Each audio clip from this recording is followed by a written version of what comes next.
Packera obovata, a versatile wildflower for your garden. Hi, Ferbvu here.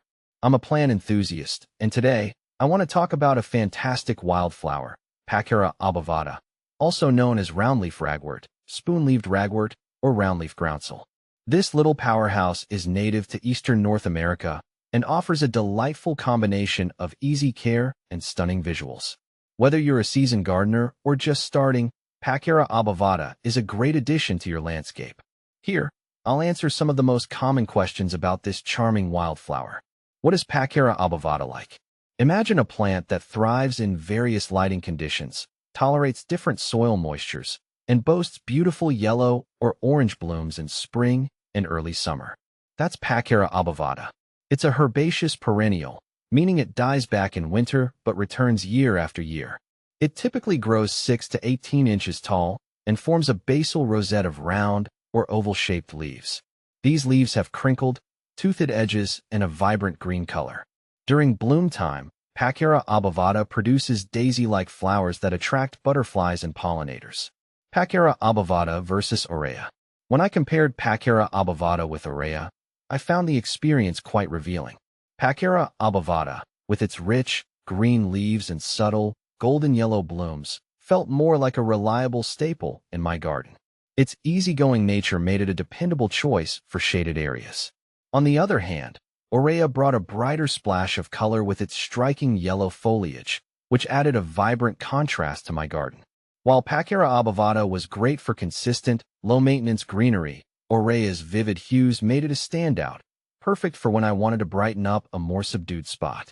Where does Packera obovata thrive? As mentioned earlier, Packera obovata is a highly adaptable plant. It can handle full sun to partial shade and thrives in moist, dry, or even wet soil conditions. This makes it a great choice for various areas in your garden. Here are some specific planting tips. Light.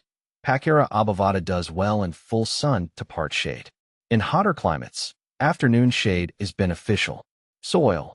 It prefers well-drained soil but can tolerate a range of soil types, from sandy to loamy to clay.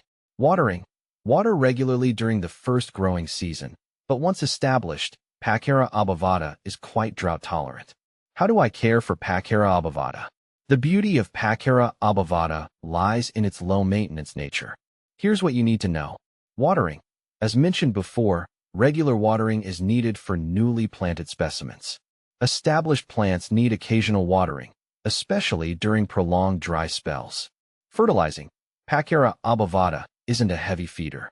A light application of compost in spring is sufficient. Deadheading. To encourage continued blooming, deadhead spent flowers by pinching them off at the base.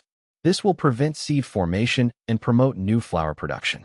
Pruning. If your Packera obovata becomes leggy, you can prune it back lightly in early summer. This will encourage bushier growth. Can Packera obovata be invasive? While Packera obovata readily self-sows, it's not considered an invasive plant. It spreads gently and is easily controlled by removing unwanted seedlings. Is Packera obovata toxic? Packera obovata, like many plants in the Asteraceae family, contains pyrrolizidine alkaloids, which can be toxic to some animals if ingested in large quantities. It's best to keep it out of reach of pets and young children. Where can I find Packera obovata?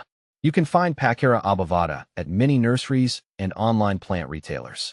It's also a common wildflower in eastern North America, so you might be lucky enough to find it growing naturally in fields, meadows, or woodlands.